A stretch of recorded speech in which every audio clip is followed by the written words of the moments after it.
Aunty கோலத்துல முருகனை பார்க்க குடுப்பன வேணும், சாதாரணமானது இல்லை. இந்த படி ஏறி போகும்போதே மேல சுவாமி தரிசனம் பார்த்துட்டு கீழே வருவாங்க பாருங்க, அவங்கள பார்த்து எப்படி இருக்காருன்னு கேட்பான் நம்ம ஆளு.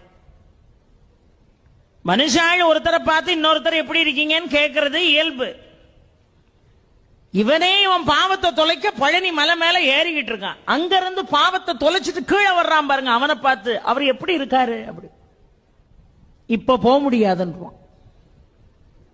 என்னமா அவர் ஆண்டி கோலத்தில் இருக்காராம், உன் கதை அவ்வளவுதான்மா. இவன் உடனே படி ஏறின பய கடகடன்னு கீழே இறங்கி வெளியே வந்துருவான். பழையபடி இட்லி சாப்பிட்டு காஃபி எவ்விய குடிச்சிட்டு பழையபடி ஏறுவான்.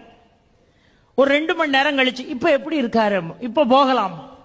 அங்கிருந்து வர்றவன் என்னவா ராஜ அலங்காரத்தில் இருக்கார்.